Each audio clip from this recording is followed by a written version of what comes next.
ہم بھید جانتے ہیں اسی لیے ہمارے پاس آتے سنی کو پکڑتے سیدھے سادے سنی کو ادھر آ دیکھنا 12 تاریخ وفات کی تھی حضرت فاطمہ رو رہی تھی صحابہ کا غم سے برا حال تھا تمہیں لگائے وہ سادہ آدمی درجہ ہے بیچارے کو پتا ہمت ہے تو میرے سامنے آنا ماں کا دودھ پیا تو اور آخری بات یہ کہ انہوں نے کہا کہ جناب میرے سامنے آؤ اگر ماں کا دودھ پیا ہے. میں کوکب نورانی صاحب کو کہتا ہوں کہ میدان میں آ جاؤ. میں آپ کے اس چیلنج کو قبول کرتا ہوں. اگر آپ میں ہمت ہے اور آپ نے ماں کا دودھ پیا ہوگا اور آپ شفیع کاڑوی کے اپنے بیٹے ہوں گے تو آپ آئیں گے میدان میں اور ہم سے آ کر اس موضوع پہ ربیع الاول کے موضوع پہ بات کرنی ہے تو آ جائے میدان میں. آپ نے اس موضوع پر چیلنج دیا ہے, ہمیں آپ کا چیلنج قبول ہے.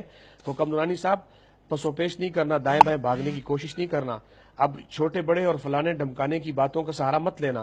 آپ نے کہہ دیا ہے کہ میدان میں آؤ, میرے سامنے آؤ, ماں کا دودھ پیا ہے. آ جاؤ میدان میں بتاتا ہوں آپ کو کہ ماں کا دودھ آپ نے پیا ہے یا میں نے پیا ہے, اور آپ نے حلال کا پیا ہے یا میں بتاتا ہوں آپ کو. لیکن مجھے امید یہی ہے کہ کوکب نورانی صاحب آپ مرتے مر جائیں گے. اب تو آپ کی عمر ویسے بھی کافی ہو چکی ہے.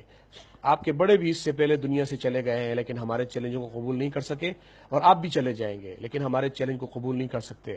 اور ایک بات میں کہتا ہوں آپ سے بھی اور آپ کے دوسرے حضرات, بڑے حضرات سے بھی, کہ آپ تو کیا مناظرہ کریں گے, آپ زہر کا پیالہ پی لیں گے لیکن انشاءاللہ میدان میں آپ کبھی نہیں آنے کی ہمت کریں گے.